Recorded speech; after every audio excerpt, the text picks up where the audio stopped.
여러분 바라기는 여러분들의 인생에, 그리고 우리의 인생과 또 우리의 마음에 세상의 모든 두려움을 다 이기는 그 평안의 기초가 든든히 세워질 수 있기를 주님의 이름으로 축원합니다. 오늘 말씀 가운데 우리의 삶 가운데에서 불안이나 열매나 근심, 두려움 이런 것들이 얼마나 저변에 깔려 있는지, 그런 것들이 우리의 삶에 어떤 역학을 가지고 어떤 것들을 행사하는지까지 말씀드리지는 않겠습니다. 시간도 없고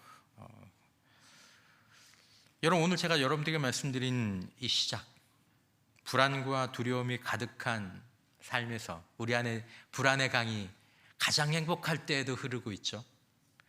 그 안에서 정말로 우리의 불안과 두려움을 이길 수 있는 그런 평안의 기초가 정말 가능한가? 그냥 설교 때 한번 해보는 얘기 아닌가?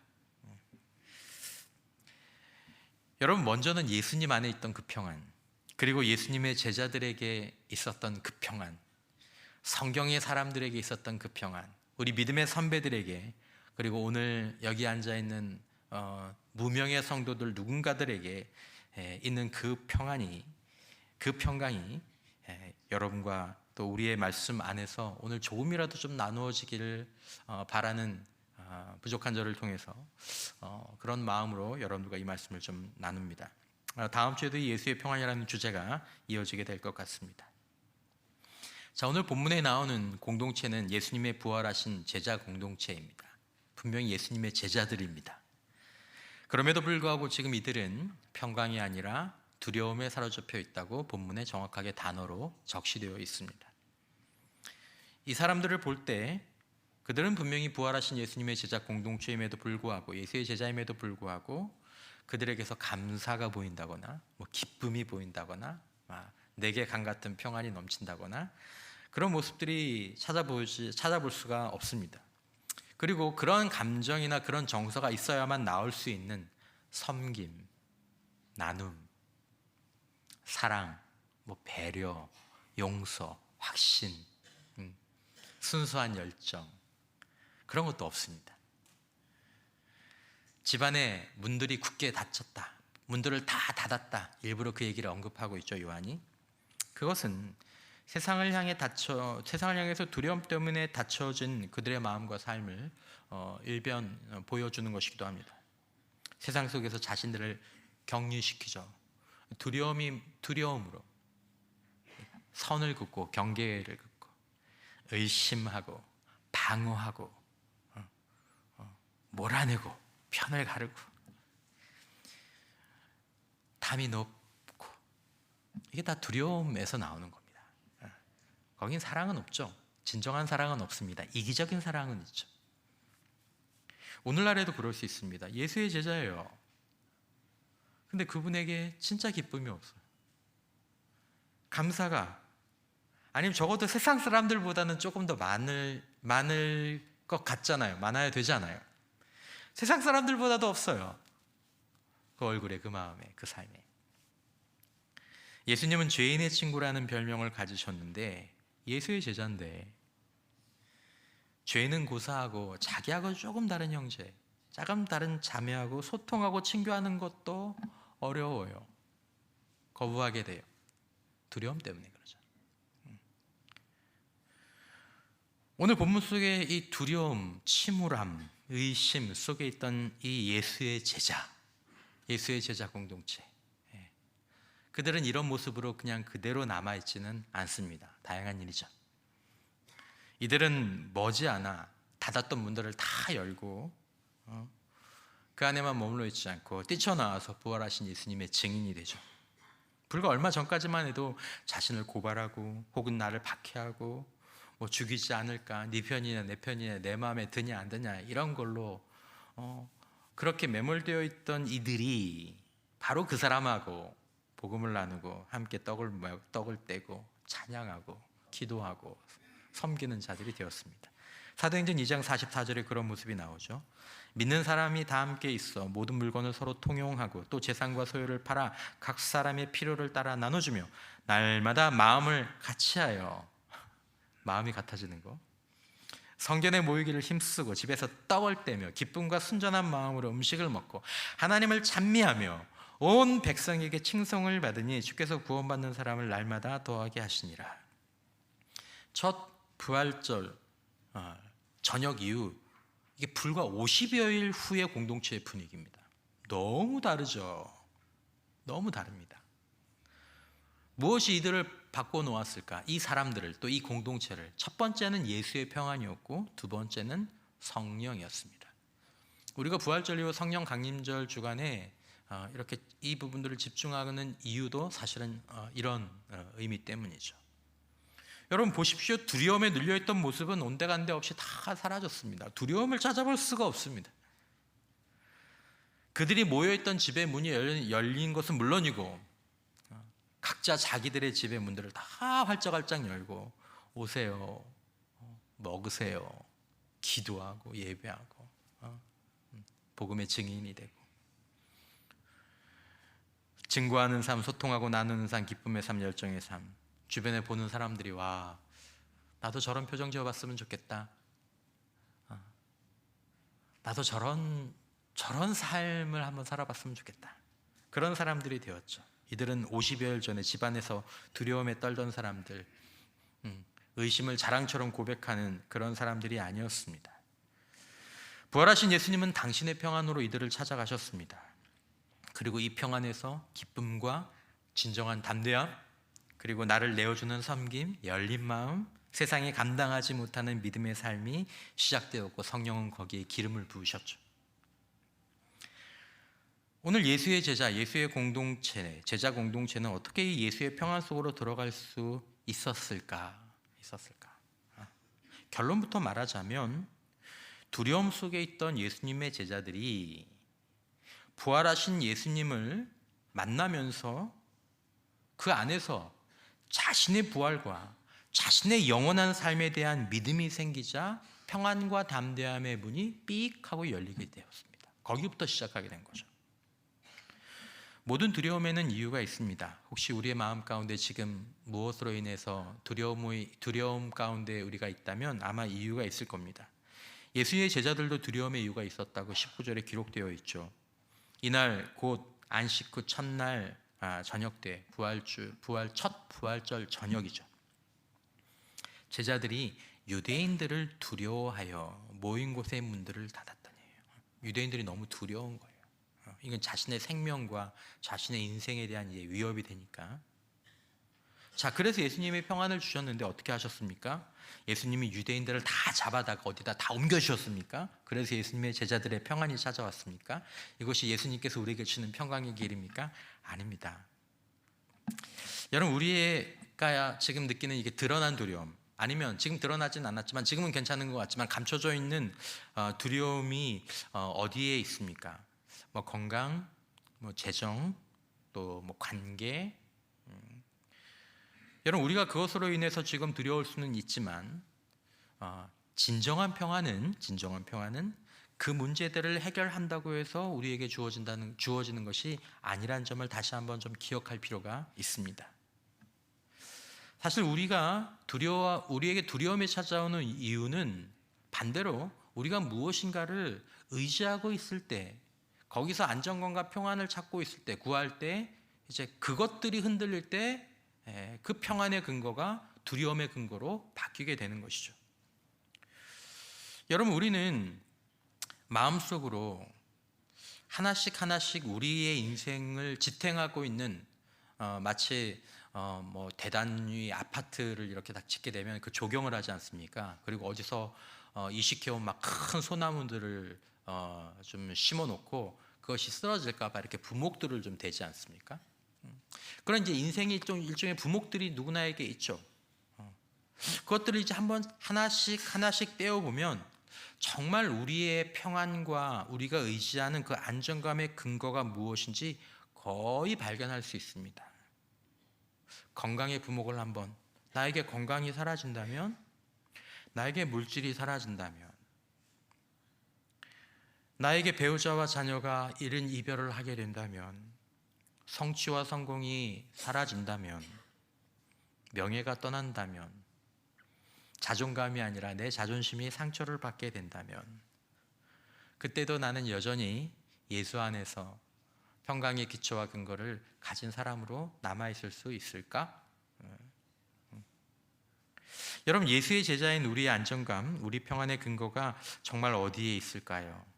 우리는 가끔 그 찬양을 하죠. 오늘도 마지막에 그 찬양을 하길 원하는데, 내 영혼 평안해, 평안해.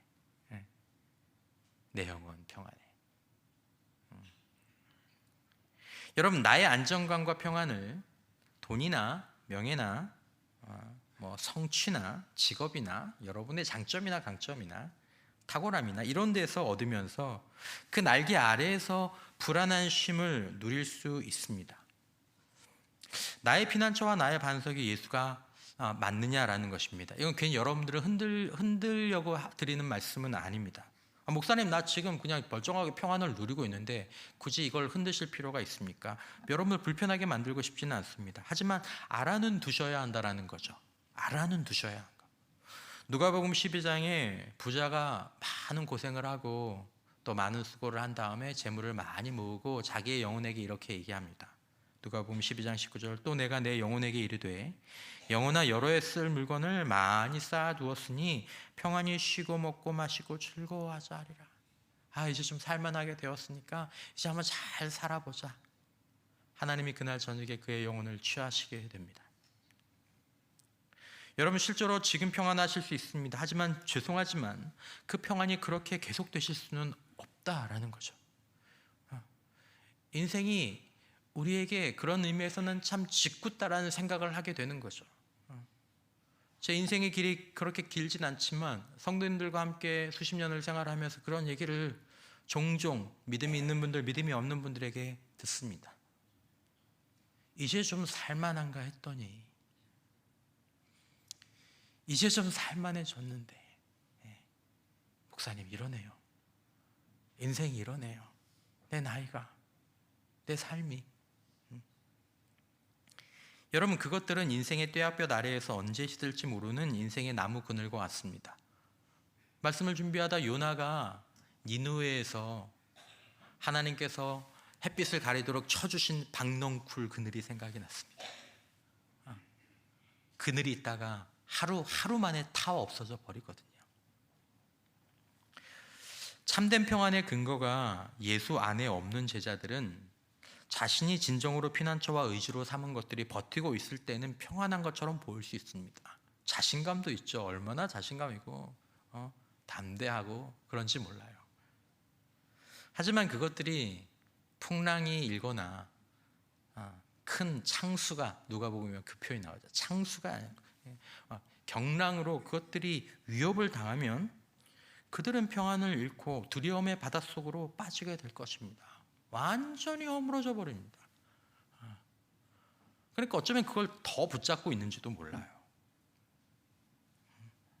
뿐만 아니라 평안을 누리지 않는 선언을 하고 난 그날 하나님의 부르심을 받은 저 부자처럼 평안을 누리려고 할 때 불과 며칠, 몇 달, 몇 년 누리지 못하고 불안과 염려와 두려움의 인생이 되곤 하는 것입니다. 말씀드리고 싶은 것은 우리에게 필요한 이 진정한 평안의 길은 우리가 지금 불안과 두려움을 느끼는, 아니면 평안과 안정감을 느끼는 그 문제들과 직접적으로 연관되어 있지 않다라는 것입니다. 될 수 없다라는 거죠. 예수의 평안, 그러므로 말미암아 우리가 진정한 삶을 충만하게 살도록 인도하고 끝까지 그렇게 살 수 있도록 하는 평안의 길은 우리가 지금 두려워하거나 우리가 집착하거나 우리가 자랑스러워하는 그런 문제들과 다른 곳에 있다는 것입니다. 우리는 무언가를 의지할 수밖에 없는 그런 존재들입니다. 우리는 참된 것을 의지할 수 없다면 머리로는 흔들리는 바위 같은 것인 줄 알지만, 불완전한 피난처인 것을 알지만 그것이라도 찾아야 되는 것이 우리의 현실입니다. 그러므로 이런 두려움을 가진 예수의 제자들은 하나님 앞에 끊임없이 건강을 구하거나 재정을 구하거나 사람을 구하거나 자신의 안전의 평안의 근거로 삼고 있는 것들을 구합니다. 그러나 하나님이 그것을 구한 것을 주셔도, 그것을 받아도 참된 평안과 행복의 능력을 얻는 것이 쉽지 않습니다. 그것을 받는다고 해서 그분의 마음 가운데 사랑이 흘러나오고 진정한 섬김과 나눔이 나오고 진정한 경계선이 무너지고 하늘의 감사와 기쁨을 누리는 사람이 되느냐? 그렇게 안 된다는 얘기입니다. 때로 믿음이 좋았다고 여겨지는 예수의 제자들이 건강이나 재정이나 또 가까운 사람을 잃을 때나 아니면 자신의 인생 가운데 중요한 것들이 무너질 때 엄청나게 무너지는 일들을 가끔 보게 됩니다. 늘 보는 건 아니고 가끔. 그것은 자신도 모르게 자신의 진정한 평안과 안정의 근거를, 나 자신을 자랑스러워하는 근거를 불안정한 것들, 영원할 수 없는 것들에 두었기 때문입니다. 가장 행복할 때도 사실은 가장 불안합니다. 왜냐하면 근본적으로 이게 흔들리는 것들이니까. 돌아와서 예수님의 제자들이 평안을 누리게 된 것은 그들이 두려워하던 유대인 문제가 해결되었기 때문이 아닙니다. 예수의 평안은 그럼 어떻게 임하게 됩니까? 제자들은 여전히 유대인들을 두려워하고 있었지만 제자들이 두려움의 나라를 떠나서 평안의 나라로 들어갈 수 있었던 이유는 유대인 문제와는 상관없이 부활하신 예수님 안에서 바로 자신의 부활에 대한 믿음과 소망을 보았기 때문입니다. 그걸 다 깨달은 거예요. 그걸 본 거예요. 여러분, 부활하신 예수님에 대한 소식을 들었던 제자들이 실제로 부활하신 예수님을 만나고 난 이후에 그들의 마음과 생각 속에 일어난 변화를 따라가 보시는 것이 중요합니다. 20절 말씀에 보면 이 말씀을 하시고 손과 옆구리를 보이시니 제자들이 주를 보고 기뻐하더라. 뚫린 손, 찔린 창자국, 그걸 제자들이 보고 기뻐했습니다. 여러분, 예수님의 제자들이 부활하신 예수님을 만난 신기한 체험 때문에 평안과 담대함과 믿음의 사람이 된 것이 아닙니다. 그 체험 단순히 죽었다고 생각했던 예수님이 부활하셨다라는 그 사실 때문에, 그걸 눈으로 보았기 때문에 이들이 더 이상 유대인들이나 또 나가서 세상을 두려워하지 않는 그런 평안과 담대함의 사람들이 된 것이 아닙니다. 체험으로 우리에게 주어진 이 감정적인 확신은 굉장히 이 유효기간이 짧습니다. 그럼 어떻게 그렇게 되었느냐? 보다 중요한 것은 제자들이 예수님의 부활을 확신하게 되자 바로 그 안에서, 예수 안에서 자신들의 최후의 운명이 죽음과 상실이 아니라 모든 것의 완전한 부활이라는 것을 보았기 때문입니다. 깨달았기 때문입니다. 여러분들은 예수님의 부활 안에서 자신의 부활을 보시고 더 보시는 분들이 되시기를 축원합니다.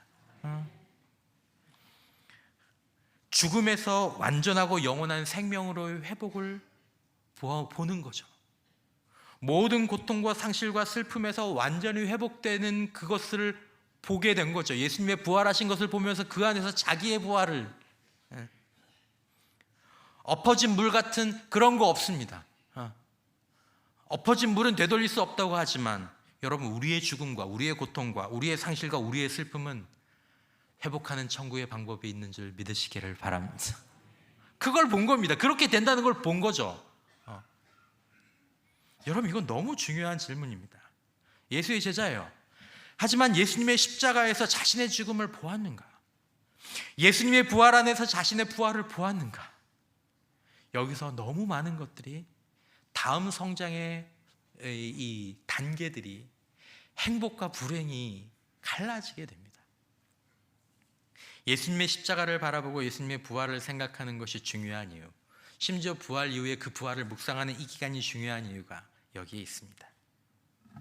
예수님의 십자가 부활을 고난주간이나 부활주일이나 또 성령 강림주일 전까지 이렇게 쭉 바라보는 가운데 어느 날 그 예수의 십자가와 부활이 나의 것이 되며 예수의 평안의 문이 내 안에서 열리기 시작하는 것입니다. 그게 믿어지고 그 안에서 나의 죽음과 나의 부활이 보여지고 나의 인생이 보여지는 거죠. 저희 집엔 TV가 없는데, 예전에는 집에 TV가 없으면 영상물을 좀 자제하게 되는데, 요즘은 핸드폰으로 다 보니까 TV 없는 게 큰 의미가 없죠. 어쨌든 저희 TV가 없지만, 그래서 핸드폰으로 볼 때 드라마 같은 거 이미 나온 것들은 다음 회까지 꼭 기다리지 않아도 되지 않습니까? 언제든지 원하는 회로 가서 볼 수 있으니까.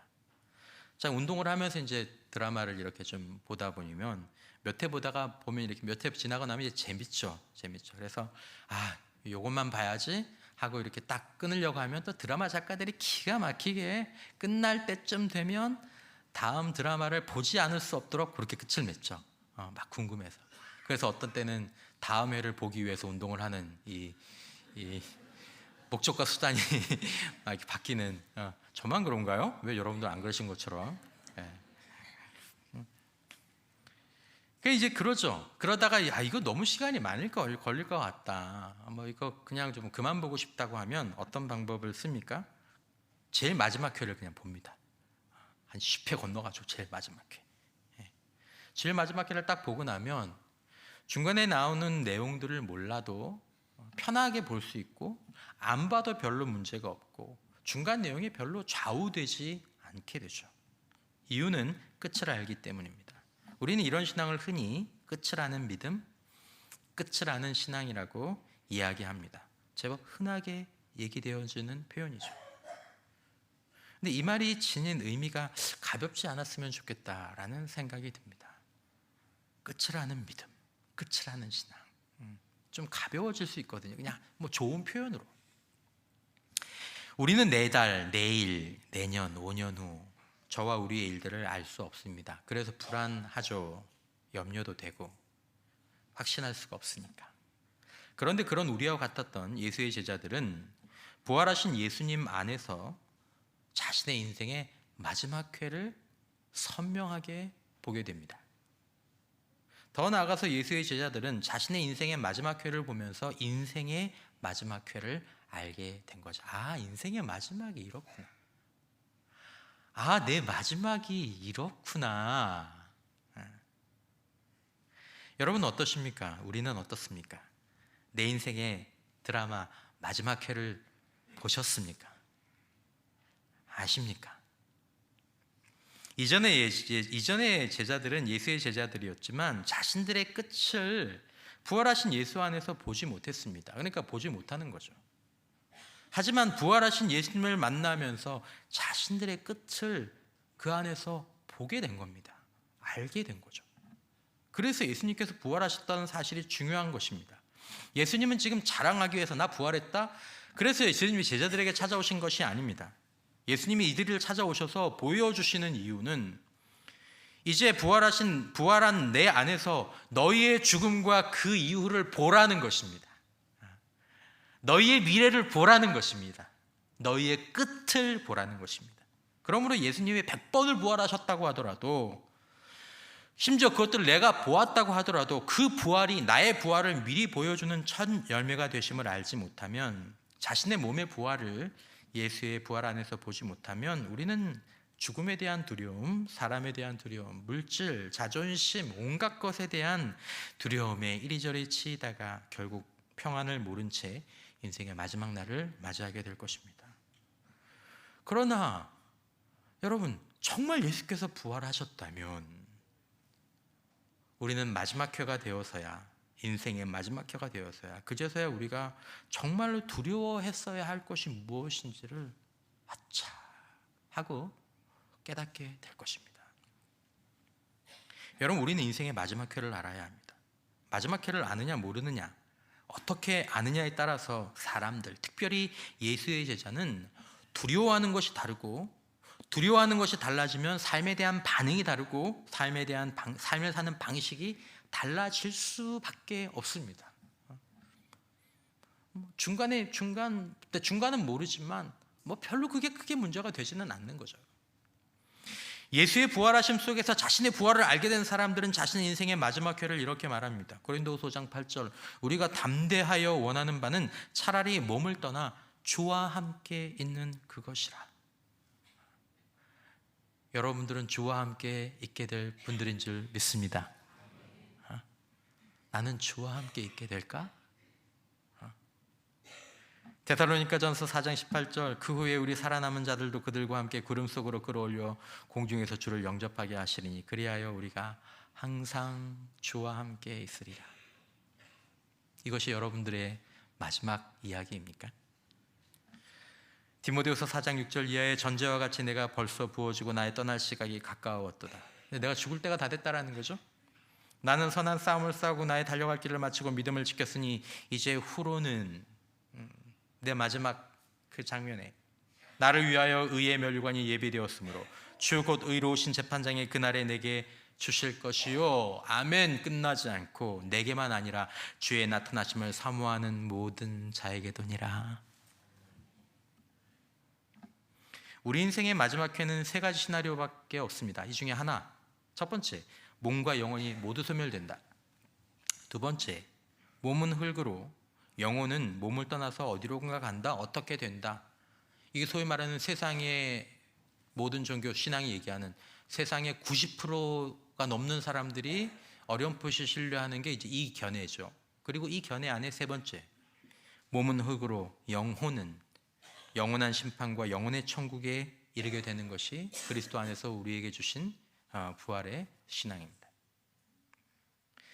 여러분, 예수님께 집중하십시오. 예수님의 말씀, 성경의 말씀에 주목하십시오. 예수님이 말씀하셨습니다. 요한복음 5장 29절에 선한 일을 행한 자는 생명의 부활로, 악한 일을 행한 자는 심판의 부활로 나오리라. 어떻게 생각하십니까?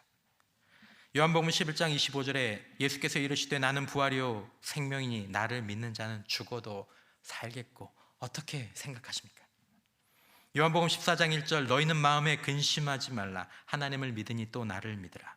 내 아버지 집에 거할 곳이 많도다. 그렇지 않으면 너에게 일렀으리라. 내가 너희를 위하여 거처를 예비하러 가노니 가서 너희를 위하여 거처를 예비하면 내가 다시 와서 너희를 내게로 영접하여 나 있는 곳에 너희도 있게 하리라. 영원히. 부활하신 예수님을 만난 것이 중요하지만 그보다 더 중요한 것은 제자들이 부활하신 예수님 안에서 자신의 인생의 이 마지막 회 시나리오를 알았다라는 것입니다. 그 전에 들었는데 기억하지 못하다가 이제 그것들을 기억해내고 그것을 믿음으로 붙잡게 되었다라는 것이죠. 야, 이게 내 얘기구나. 이제 내 얘기가 되는 거구나. 그 이후의 일들을 아는 것입니다. 주 안에서 죽을 때 생명의 부활로 가겠구나. 주님과 함께 있게 되겠구나. 천국의 거처에 들어가 살겠구나. 이걸 알게 된 거죠.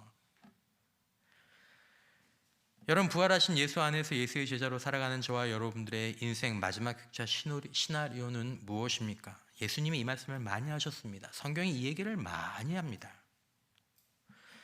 그러므로 예수의 제자들은 이 세상을 살아가면서 무슨 일을 당하고 무슨 일을 겪든지 모릅니다.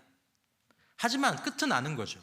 결국에는 예수 안에서 다시 살고 주님과 함께 우리를 위해서 예비하신 영원한 집에 우리가 주님 안에서 복된 삶을 살았다면 의의 멸관을 쓰고 주님과 함께 잔치를 누리고 영원히 왕노릇하는 그 삶을 살게 될 것을 아는 거죠.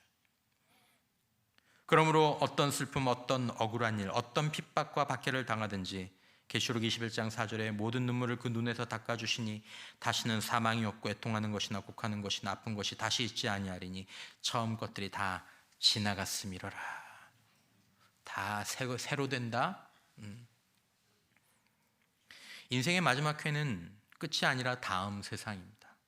세상의 종교는 어렴풋이 이걸 알죠. 천국과 지옥으로 가는 것입니다. 영원히 살거나 영원히 죽는 것입니다. 그러므로 진짜 두려워해야 될 것은 이것입니다. 인생의 마지막 회를 부활하신 예수 안에서 본 예수의 제자들, 아니면 보지 못한 예수의 제자들, 영원히 주와 함께 살며 주와 함께 거하는 시나리오를 예수 안에서 본 사람들은 그러므로 이론적으로 중간에 일어나는 일들에 대해서 때로 마음도 아프고 때로 아쉽고 때로 힘든 일도 있겠지만 그 끝을 아는 사람들은 그것으로 인해서 죽을 만큼 벌벌 떨거나 그 두려움과 그 위협에 압도당하지는 않습니다. 왜냐하면 끝이 정해져 있기 때문에. 건강, 재물, 사람들의 위협, 예상치 못한 실패들, 사랑하는 사람들과의 이별, 자존심의 상처, 성취의 부족 등등. 그럼 어때? 그럴 수 있지. 하지만 끝에서 모든 것들이 다 회복될 텐데. 우리가 해결해야 될 정말 두려운 것 단 하나는 그 마지막 회에 나를 향한 하나님의 말씀, 내 영원한 운명인 거죠. 내 육신에서 몸을 떠나는 그날이 올 텐데 그 이후에 나에게 하시는 주님의 말씀, 그 이후에 내 영혼의 집은, 내 영혼의 길은.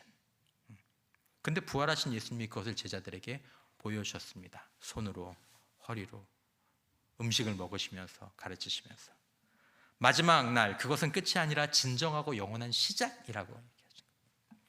C.S. 루이스는 현재 세상에서 가장 큰 기여를 한 사람들은 바로 다음 세상을 가장 많이 생각하는 사람들이라는 말을 했습니다. 이게 왜 그렇습니까? 현재 세상에서 좋은 일 많이 하고 그리고 고난과 역경 가운데서도 굴복하지 않고 희망을 가지고 살아가고 다른 사람들을 섬기고 하여튼 재밌고 힘차게 막 살아가는 사람들은 그렇게 살 수 있었던 힘이 어디서 나온다는 거예요? 다음 세상을 알기 때문에 그렇게 살 수 있었다라는 거예요.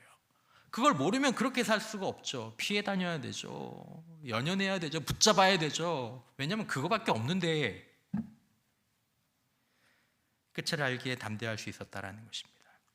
예수님은 세상에 계실 때 제자들에게 이런 말씀을 하셨습니다. 마태복음 10장 28절에 몸은 죽여도 영혼은 능히 죽이지 못하는 자들을 두려워하지 말고 오직 몸과 영혼을 능히 지옥에 멸하실 수 있는 이를 두려워하라. 두려워하지 말라고 말씀하신 예수님이 두려워하라고 말씀하셨습니다. 이 말은 두려움 가운데 빠지라는 말이 아니라 인생의 마지막 회를 염두에 두라는 것입니다. 여러분, 지금 여러분이 우리가 두려워하는 것이 무엇입니까? 지금 내가 두려워하는 것. 아니, 사실은 우리가 정말 두려워해야 될 것이 무엇이냐라는 것입니다. 인생의 마지막 회를 두려워하면 인생의 중간을 두려워하지 않아도 됩니다. 이게 여러분, 우리 두려움에서 문제는 지금 우리가 두려워하고 있는 것들이 아닙니다. 정말 우리가 두려워해야 될 것들을 두려워하지 않기 때문에 지금 우리가 두려움 속에 갇혀 사는 거죠. 인생의 마지막 회를 부활하신 예수 안에서 보지 못하고 보지 않고 예수 밖에서 보이기 때문입니다. 안 보이죠. 그런 미지의 두려움이 더합니다. 우리는 두려움이 없는 사람이 아닙니다. 우리는 평안의 근거가 필요하지 않은 사람이 아닙니다. 안전의 근거가 반석이 필요하지 않은 사람이 있어요. 다 필요하죠. 하지만 예수의 제자들은 끝을 알기에 진짜 두려워해야 될 것들을 두려워함으로 두려워하지 않아야 될 것들, 두려워하지 않을 수 있는 것들을 더 이상 두려워하지 않게 된 것일 뿐입니다. 하나님을 두려워하면, 천국과 그 천국의 회복과 멸관을 생각하면 세상에서 우리가 세상의 목줄에 매어서 끌려다닐 일은 없는 거죠. 세상이 끝나지 않는 것, 인생이 끝나지 않는 것을 부활하신 예수 안에서 아는 거죠. 모든 것들은 다 회복될 거야. 모든 것들은 다 보상받을 거야. 모든 눈물은 다 닦여질 거야. 모든 죽음은 다 극복될 거야. 그런데 죽음으로 위협하고 상실로 위협하고 뭐로 위협하고 아프긴 아프죠. 힘들긴 힘들죠. 그러나 진짜 자신의 인생의 마지막 회를 예수의 부활 안에서 본 사람들은 안에서 뭔가 꺾이지 않는 것들이 있는 것입니다. 예수님의 부활 그 자체로 중요한 것이지만 그 안에서 우리는 우리에게 손과 허리를 보여주시는 그 예수님의 부활 속에서 십자가의 인생을 지나고 나서 예수 안에서 너희가 천국에 살 것이라는 것을 알라라는 것입니다. 너희도 나처럼 되리라는 것을 알라라는 것입니다. 그러므로 예수의 제자들은 예수님의 부활을 축하한 이후에 그 다음에는 자신의 부활과 자신이 가게 될 거처를 곰곰이 생각해 봐야 합니다. 내 마지막 회는 이렇게 되는 거구나. 이렇게 되겠구나.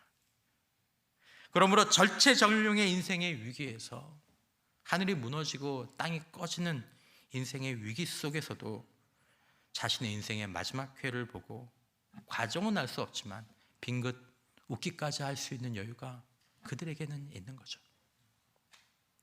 여러분, 우리는 부활하신 예수 안에서 여러분의 부활, 우리의 거할 천국을 보았을까요? 부활하신 예수님을 주목하시기 바랍니다. 그리고 우리 인생의 진짜 마지막 회를 아실 수 있기를 바랍니다. 아시는 분은 다시 한번 붙잡으시기를 축원합니다. 그러면 정말 어디에 초점을 맞추어야 할지를 알게 될 것입니다. 갈라디아서 1장 10절에 이제 내가 사람들에게 좋게 하랴 하나님께 좋게 하랴 사람들에게 기쁨을 구하랴 내가 지금까지 사람들의 기쁨을 구하였다면 그리스도의 종이 아니니라. 헌신적이어서 사도 바울이 이랬던 것이 아닙니다. 왜냐하면 끝을 붙잡고 있는 분이 하나님이시니까 거기에 초점을 맞춰야죠. 하지만 끝을 모르면 사람들, 물질, 명예, 자신 여기에 초점을 맞출 수밖에 없는 거죠. 부활하신 예수님을 주목하고 그 말씀을 묵상해야 합니다. 그리고 기뻐할 필요가 있죠. 요한복음 11장 25절 예수께서 이르시되 나는 부활이요 생명이니 나를 믿는 자는 죽어도 살겠고 무릇 살아서 나를 믿는 자는 영원히 죽지 아니할 텐데 이것을 내가 믿느냐? 믿느냐? 네가 그렇게 될 거야. 너 이거 믿어? 고린도전서 15장 20절 그러나 이제 그리스도께서 죽은 자 가운데에서 다시 살아나사 잠자는 자들의 첫 열매가 되셨도다. 믿음의 사람들은 바로 예수의 부활을 보고 부활의 믿음 안에서 살아가는 사람들입니다. 그러므로 그들은 두려움에 묶여두거나 그들을 두려움에 묶어두고 절망하게 할 것이 세상에 없게 되었습니다. 이것이 예수의 제자들에게 일어났던 변화의 원인입니다. 그들은 세상이 알지 못하는 평안 속에서 세상이 감당하지 못하는 삶을 살 수 있었습니다. 믿음의 사람들은 이렇게 고백하죠. 히브리서 13장 6절 그러므로 우리가 담대히 말하되 주는 나를 돕는 이시니 내가 무서워하지 아니하겠노라. 사람이 내게 어찌하리요 세상이 내게 어찌하리요. 사랑하는 성도 여러분, 저와 여러분에게 이 평안이, 이 담대함이 부활하신 예수를 믿음으로 아는 가운데 우리 인생의 마지막 회차, 나의 부활, 나의 천국을 미리 아는 가운데 그 평안의 기초가 든든히 세워지는 우리 모두가 될 수 있기를 간절히 축원합니다.